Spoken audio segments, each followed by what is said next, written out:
Hello once more, friends. I am OmnusI, here in my lair to discuss with you once more the topic of a question posed by the Facebook group, the RPG Brigade, for their RPG a Day questions throughout August. These questions are, of course, goodwill questions meant to inspire conversation and allow us to share about the hobby that we all enjoy so much of sharing and enjoying tabletop role-playing games. So today being the 6th day of August, we'll be getting to the 6th question. The questions through this week involve how, more detailing approaches that we have to running our games, which can also, kind of peel back the curtain about how our approaches are different and how we do things. The question for today is, how can players make a world seem real? The structure of a role-playing game primarily, not always, but primarily, is one person is the game master. They narrate everything that happens in the game, and the players, taking the role of the actors, the characters of the story, then respond to where they find themselves or what is said or what is done around them, and they either say what their character does or says, and then perhaps the results of that are determined either by dice rolls or just, sometimes things that are so simple that dice aren't needed, and you just narrate, and it's a lot of give and take oftentimes between the game master and the players. Two integral parts of the game that without one or the other, you wouldn't have a game. So, this is a question about what the players can do to make the game seem, the world around them seem more real. And so it's a valid question.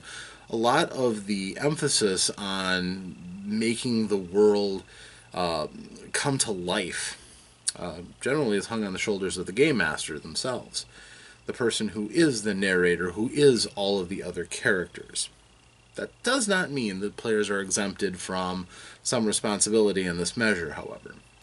There's, in my mind, three major things that players need to do to help the world become real. The first thing they have to do is they have to buy in. If you come to the table with the approach, I'm just a player here to be in part of a game, and I don't have to participate, I'm just here to belly up and be with my friends and things like that, the game becomes a little less real. Simply because you're not participating in the crafting of the world, you're just responding and or rolling dice. While your actions may still have some impact in the world and the story as it goes, with minimal effort, you're probably not going to help grow out the world and make it any more real to your fellow players, or give the kind of ammunition to the game master to build. Ammunition is probably the wrong word. I would say more construction material. The brick and mortar can oftentimes come as much from the players as anything. This can happen at the very beginning of a story, where you conspire isn't the word I want to use, where you commiserate with a game master in forming the background for a character. Much like an actor and a director might talk about different visions for the character. In this way, you may give some ideas for the building materials that the game master will eventually use, and so that he can interweave your character into the story so that the actions that take place have a personal impact with your character, which helps it to become more real for you. So it's a two-way street in that case. Also, everything else that the player does, if you believe in your mind's eye that the world that your character is in is real, that real actions have real consequences, that you can trust the reality of the world does become more real because your actions then make sense, and as the world responds to what you do, there's give and take there. So buy-in is very important. Secondly, an element of respect is important for players. Partially this is covered under buy-in, but it also has to do with bothering to learn about the world that your player characters are running around in. If I was going to run a game and I told my players that I was running a world in the same world as the Lord of the Rings takes place in Middle Earth, and I had a player come to the table who knew nothing about Middle Earth, well, I could run a game with that player, without a doubt. But it's so much more rich if the player had at least a functioning knowledge. You watched the movies or you read the books or something. That if the material is there and available, now you can make intelligent decisions on your character's actions based on what they know of the world around them. You've paid attention. You know that, say, Rangers are outsiders who don't fit into normal society. You may know that hobbits act a particular way, and adventuring and things like that are very uncommon to them. You'll know that wizards are mysterious outsiders also who are not trusted by the average man, but is often accredited with strange knowledges and abilities that basically give them a certain level of respect. And if you can play your character out like an inhabitant of the world becomes a lot more real. You also will be able to see things that perhaps the game master may take a little bit for granted. If they are very familiar with that world, they may assume that you also share a certain amount of familiarity. I'm not saying it's required, and it's ultimately up to the players themselves, but it is a way that you can make the world a little bit more real by pressing for those details, for prying underneath those cobblestones to see what's there and things like that. The final thing that I will say that helps a world become more real for the players is engaging in the world with your fellow players.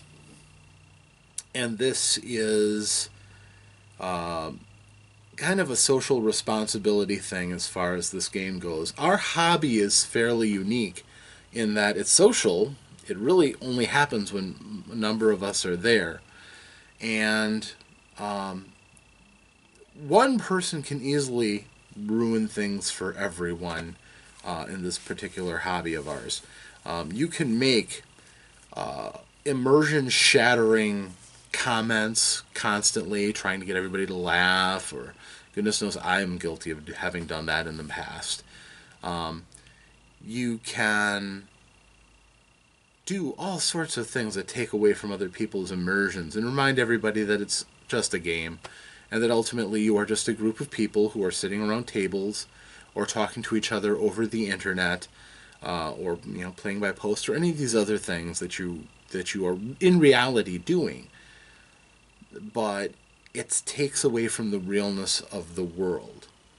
By being in character as much as possible, by talking as your character would talk, as bearing in mind the goals and mindset of your character, and staying in character and projecting that character into the actions in your game, you help make the world more real.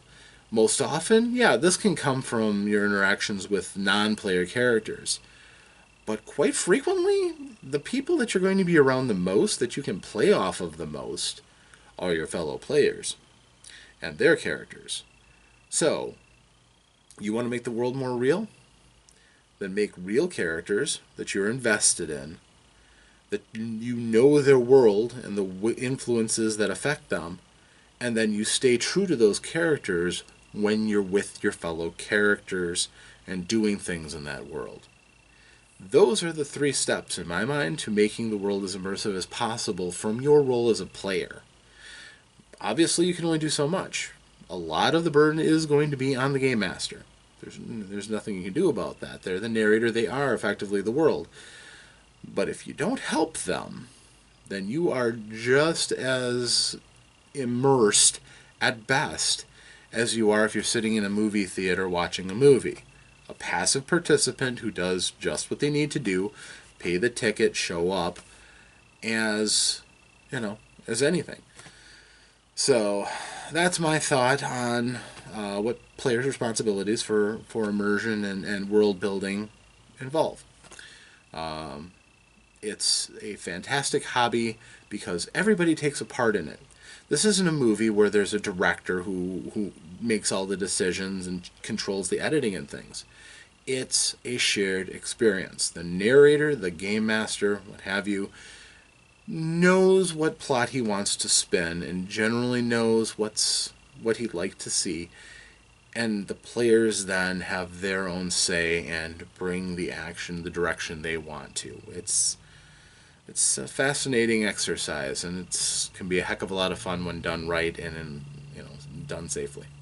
So, I am OmnusI. You're here with me once more, and I'm hoping that you'll join me again tomorrow for another question here in the Lair of OmnusI. Thank you, and farewell.